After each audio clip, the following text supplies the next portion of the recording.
Bonjour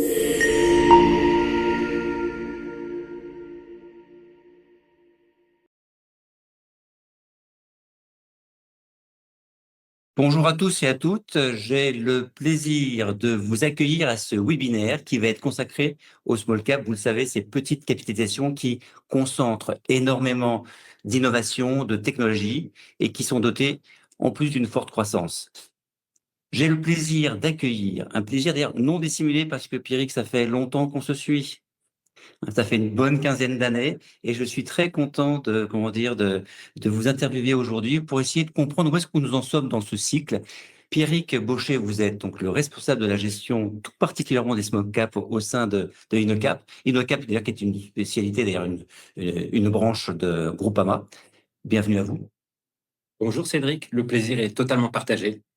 Avant de commencer dans le dur sur cette thématique, je dirais de small cap, est-ce que vous pouvez nous parler un petit peu de la société et quelles sont dorénavant ses spécialités et tout particulièrement la valeur ajoutée que vous avez par rapport aux petites et moyennes valeurs françaises et européennes? Cédric, nous avons créé Innocap Gestion en 2007, avec un positionnement très fort sur les small et mid cap françaises tout au long des 18 dernières années. C'est le cœur de notre expertise. Alors nous avons façonné un regard assez singulier de l'investissement dans les small et mid cap au cours de ces 18 dernières années, avec trois piliers assez simples. Le premier, c'est que nous recherchons la différenciation. Nous cherchons à investir dans des positionnements uniques au monde. Le deuxième, c'est l'innovation. L'innovation pour l'intelligence qu'elle apporte dans des mondes qui existent, des mondes industriels qui existent, mais qui mutent. Cette innovation qui permet de faire plus vite, mieux localement, en consommant moins. C'est la vertu de positionnement. Et le troisième élément, c'est de l'intégration forte. Et quand vous avez de l'innovation, de l'intégration très forte, vous êtes au cœur des enjeux de souveraineté. Et c'est ça, Innocap Gestion. C'est de la différenciation, de l'innovation, de la souveraineté, à travers un processus d'investissement qui est très structuré, une gestion de conviction engagée au cœur de l'économie réelle, et ça nous amène à investir dans des leaders mondiaux. Alors, vous l'évoquez, Cédric, en 2025, Groupama Asset Management a racheté Innocap Gestion. Alors, capitalistiquement, tout change, c'est bien 100% du capital qui a été racheté, mais opérationnellement, rien ne change. Nous gardons notre gestion de conviction engagée, active. Et les synergies se mettent en place. Bien sûr, il y a la partie baisse des frais, et il y a la partie synergie, approche intellectuelle avec l'ensemble de l'équipe de gestion, un axe très complémentaire avec l'équipe SMICAP européenne et un axe aussi tout à fait complémentaire avec l'équipe de gestion action internationale qui nous amène un regard particulièrement aiguisé sur l'univers des small cap françaises et européennes.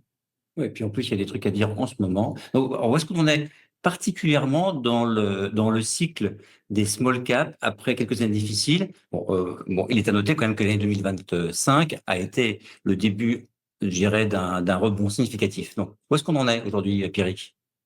Alors, si on prend un petit peu de hauteur, si l'on regarde la contre-performance cumulée au cours des 5 dernières années, elle est historique. Alors, j'ai repris les chiffres, Cédric. J'ai comparé le MSCI France Small Cap au MSCI France Large Cap, en s'arrêtant au 27 février 2026 et en remontant il y a 5 ans. Ben, c'est flagrant. Le MSCI France Small Cap, 1% de performance sur 5 ans. Le MSCI France Large Cap, 78% de performance. Un écart de 77%. Et en parallèle, les profits des small et mid cap se sont mieux tenus que ceux des large cap. Ça veut dire qu'il y a bien une contraction historiquement forte des multiples de valorisation.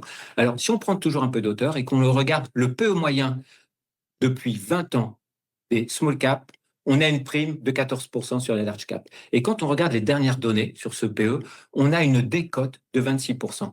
Alors Cédric, quand vous passez d'une prime de 14% à une décote de 26%, c'est que vous avez un écart de plus de 50% sur les valorisations. Alors il s'agit bien d'une aversion au risque extrêmement forte qui s'est déversée sur les marchés financiers. Mais on comprend, on a bien vu les événements internationaux, on a eu un cumul d'événements historiques sur 5 ans, une pandémie mondiale qui arrive tous les 5 ans, une guerre à nos portes qui a été la plus forte depuis la Seconde Guerre mondiale, les hausses de taux d'intérêt aux États-Unis 2022-2023 qui ont été les plus fortes, les plus vives depuis 52 ans, les perturbations politiques en Europe, la dissolution en France, les perturbations géopolitiques avec les droits de douane de l'administration Trump. Le monde a été mis à mal en termes de risque. Mais vous l'évoquez, Cédric, effectivement, en 2025, les temps changent. On a les premiers signaux d'une inversion de tendance. Quand on regarde à nouveau les performances, le MSCI France Small Cap est en progression sur l'année 2025 de 13% et le MSCI France Large Cap de 10%.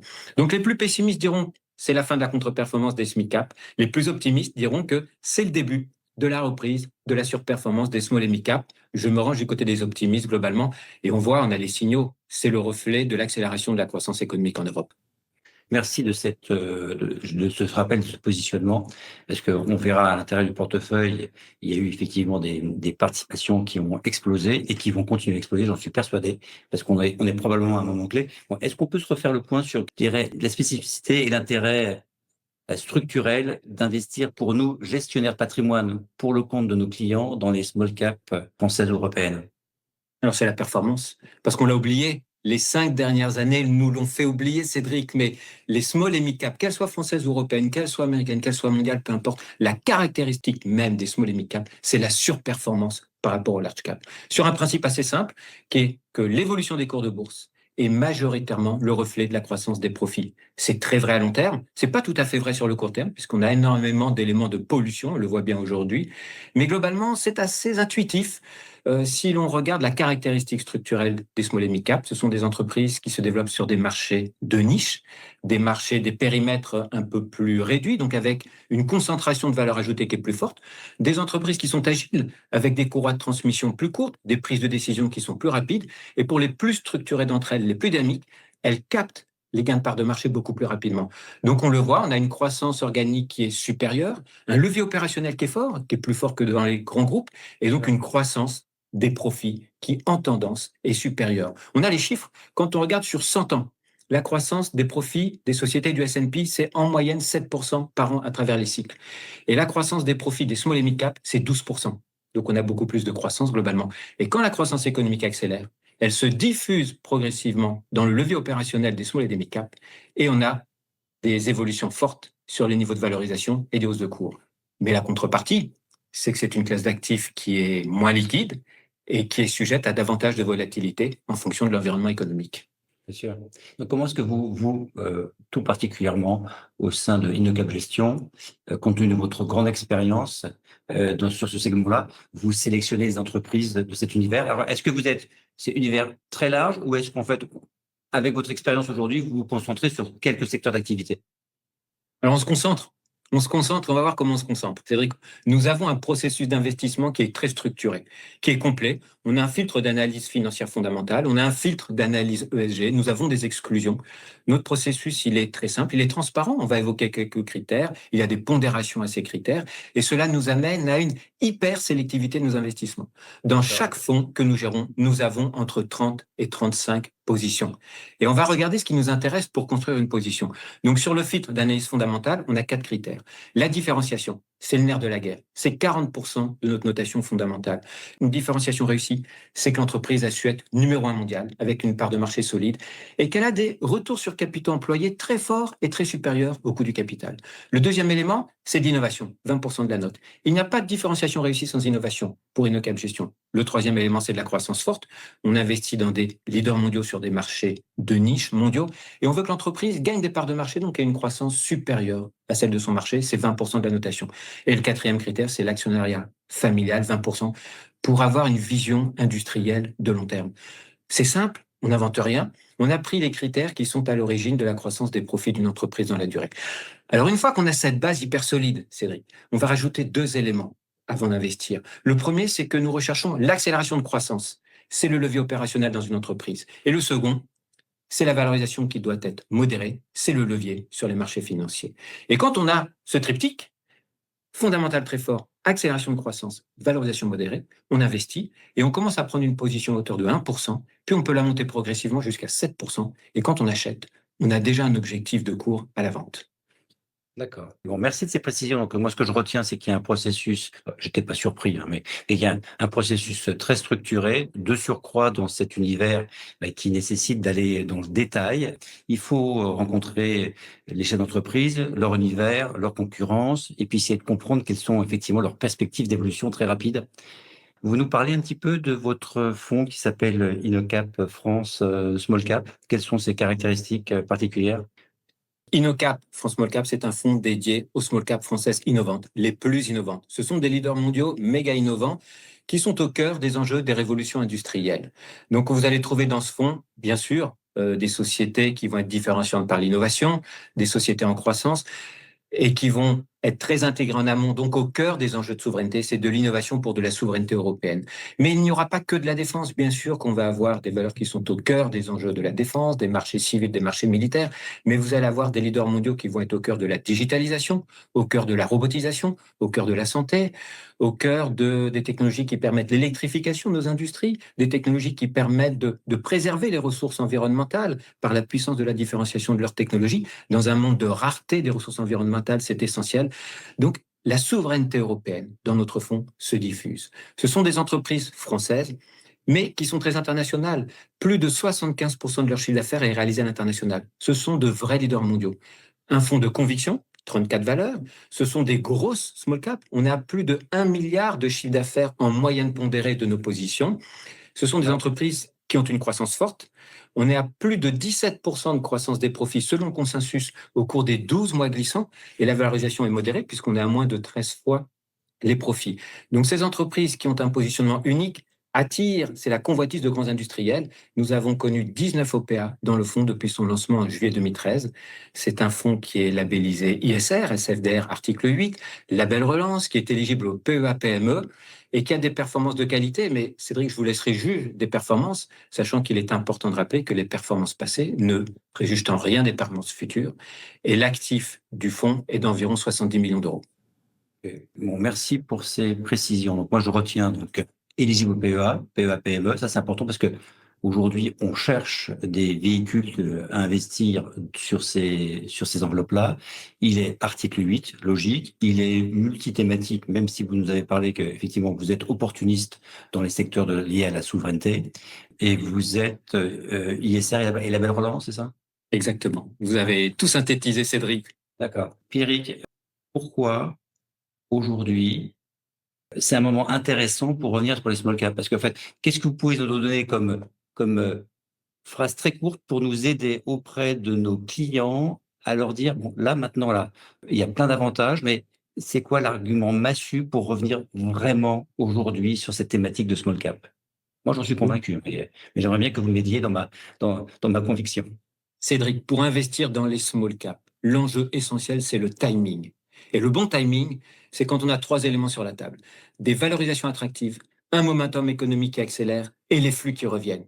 Et aujourd'hui, nous avons les 3 éléments sur la table. Alors les valorisations, nous en avons parlé, c'est flagrant. Le momentum, ça a été la surprise. 2025 a été l'année de l'accélération progressive de la croissance économique en Europe. Nous l'avons vu, il y a eu des surprises positives globalement. Ça pousse beaucoup plus que ce qui était attendu.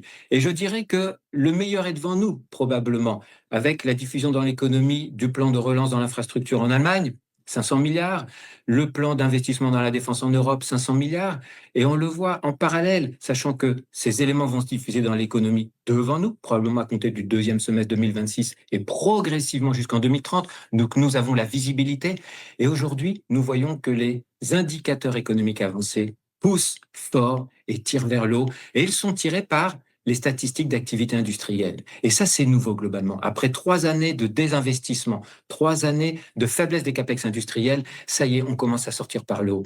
Avec en parallèle des conditions financières qui deviennent beaucoup plus favorables. Nous anticipons que nous allons rentrer dans un environnement très favorable des capex industriels et cet environnement va alimenter la croissance économique. Donc l'Europe devrait continuer à attirer le regard des investisseurs. Et c'est parce que l'Europe accélère que le flux anglo-saxon, notamment américain, commence à se déverser en Europe. Donc le triptyque, valorisation, momentum, flux, il est sur la table, c'est nouveau, et probablement que la surperformance des small et mid cap en 2025 commence à être un élément révélateur d'une tendance qui se met en place. Bon, eh bien là, vous avez fait une superbe conclusion. Donc moi, j'ai pas grand-chose à rajouter, si ce n'est en vous écoutant, Pierrick. Moi, j'ai l'impression en fait que votre fonds, et c'est assez rassurant d'ailleurs, c'est un fonds de valeur cotée qui se comporte comme des fonds de private equity. Donc, c'est des boîtes qui sont d'hypercroissance, super agiles, très innovantes.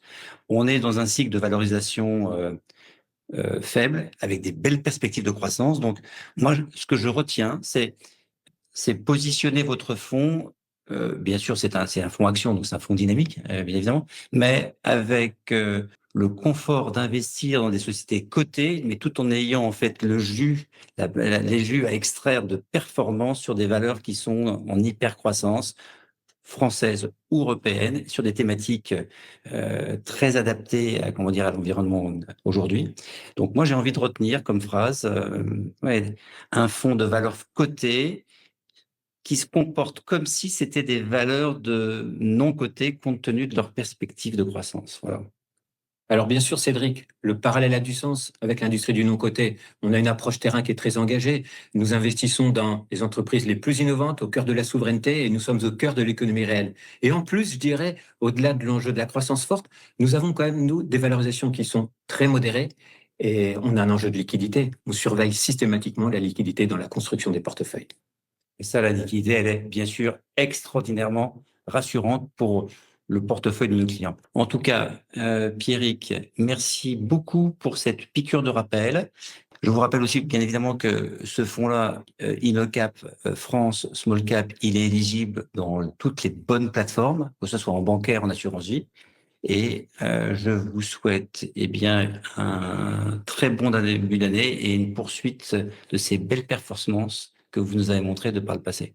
Dernier point aussi, pour ceux qui souhaitent avoir un complément d'information sur la composition du portefeuille, les différentes lignes, etc., je vous invite bien évidemment à vous rendre sur le stand d'InnoCap, sur le site Patrimata, où vous retrouverez les dernières informations, les reportings et tout ce qui peut être vidéo, communication régulière de la société. Passez une très bonne fin de matinée et à très bientôt. Merci beaucoup, Cédric. À bientôt.